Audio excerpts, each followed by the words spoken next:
What if I told you Agatha Christie's greatest talent wasn't plot, but making you feel smart right up until the exact moment you realize you've been played? Because with Christie, the mystery isn't only who did it, it's how did I miss what was right in front of me. And that's the magic.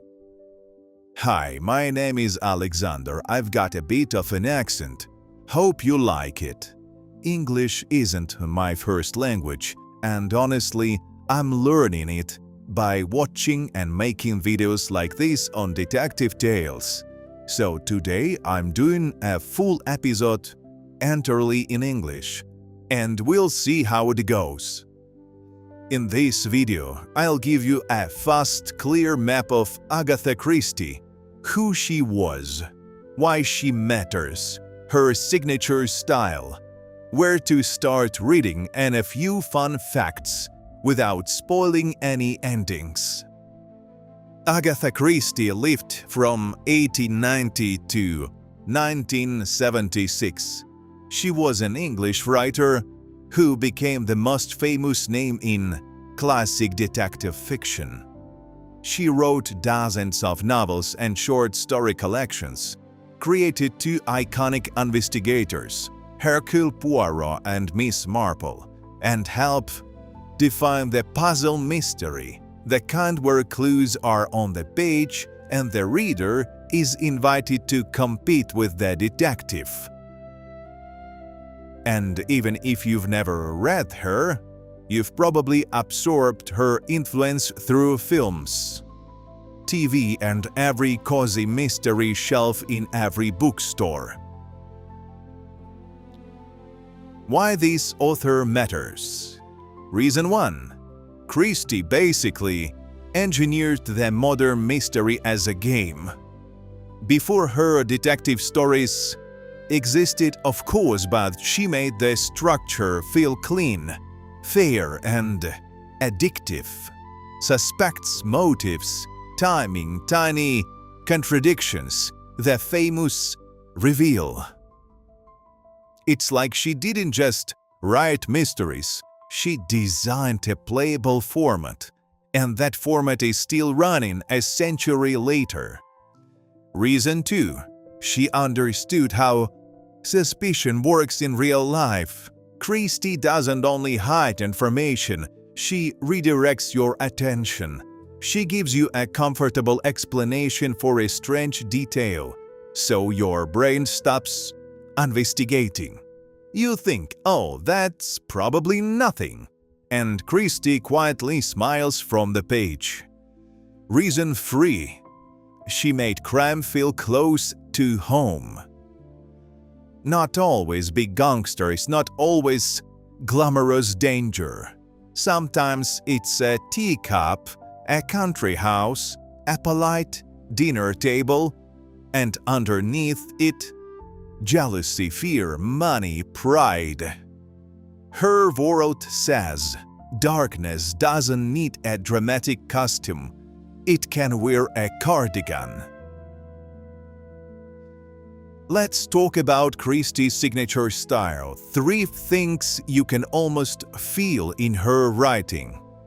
First trademark, clues in plain sight. Christie loves details that look ordinary, a casual remark, a routine habit, a small inconsistency in someone's story. She doesn't necessarily hide the clue, she hides its meaning.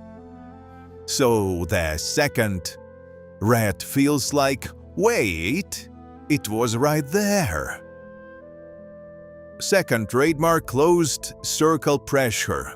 A train stuck by snow, an isolated island, a country house weekend, a small village where everyone knows everyone. Christie often traps suspects in a contained environment.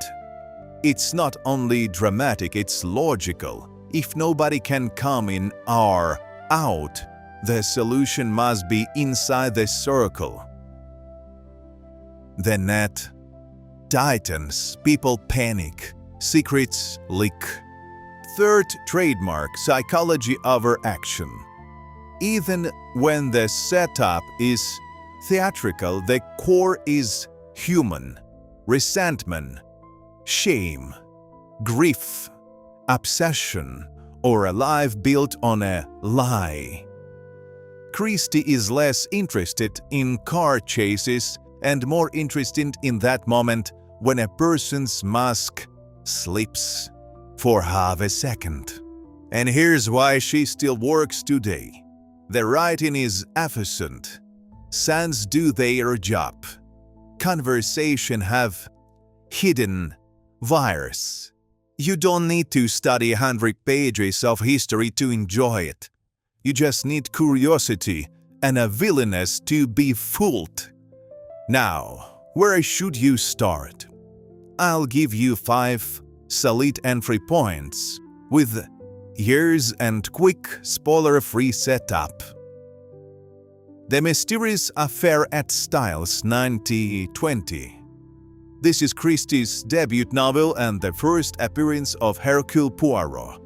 A suspicious death in an English country house, a tight set of suspects, and the classic early Christie feeling. Very puzzle-focused, very satisfying. The Murder of Roger Ackroyd, 1926. One of her most discussed novels, often mentioned whenever people talk about innovation in mystery structure. Read it knowing only this: it's a village mystery with sharp psychological edges. Avoid summaries. Go in clean. Murder on the Orient Express, 1934. A luxury train, a crime, and Poirot with a limited pool of suspects. This one is famous for a reason: strong atmosphere, tight interviews, and that delicious feeling of being stuck in a moving box with too many secrets. And then there were none. 1939. 10 strangers, an isolated location, a rising sense of dread. This is Christie at maximum tension. It reads fast, it's incredibly structured, and it's a perfect example of her close-circle mastery, without relying on a single detective hero to carry the story. The Body in the Library, 1942. A great introduction to Miss Marple. It starts with an almost absurd situation, something shocking appearing where it absolutely shouldn't, and then becomes a smart, character-driven mystery where Miss Marple's strength is observation, memory, and understanding people.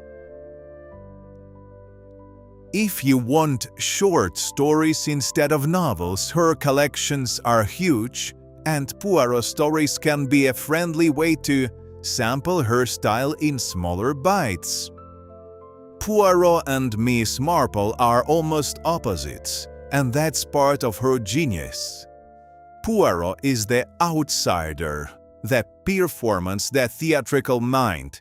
He makes logic feel like art. Miss Marple is the quiet observer. She doesn't need drama. She watches how people behave when they think nobody's watching. Christie gives you 2 different lenses for the same human problem: deception. Okay, 3 fun facts kept clean and checkable. Fun fact 1. Christie had real-world exposure to medicines and poisons.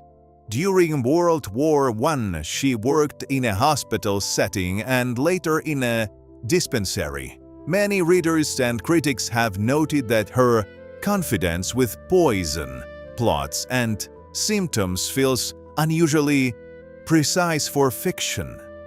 That background likely helped her write crime details with authority. Fun fact 2. She also wrote novels outside detective fiction. Not everyone knows this, but she published romantic and psychological novels under the name Mary Westmacott. If you're curious about Christie without the puzzle structure, that's an interesting side door. Fun fact 3. Her play The Mousetrap became a phenomenon.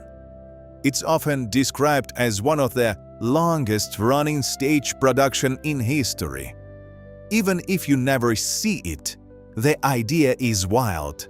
Christie didn't just dominate books, she also conquered live theater with the same mystery engine. Here's a simple Christie reading trick. When you read a scene, ask 2 questions. What is the story trying to make me focus on? What detail is being treated like a background noise? Christie loves to place the truth in the background noise. So that's Agatha Christie, not just the queen of crime, but a master engineer of attention.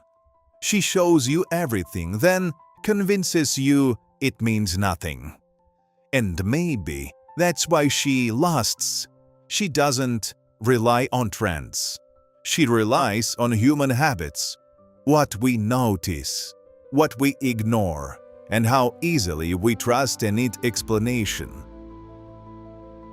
Now, I want to ask you one strong question.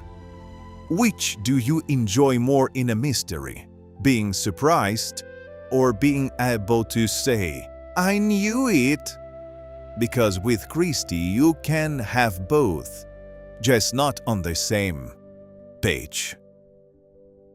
Thank you for watching. Subscribe for more videos. Bye.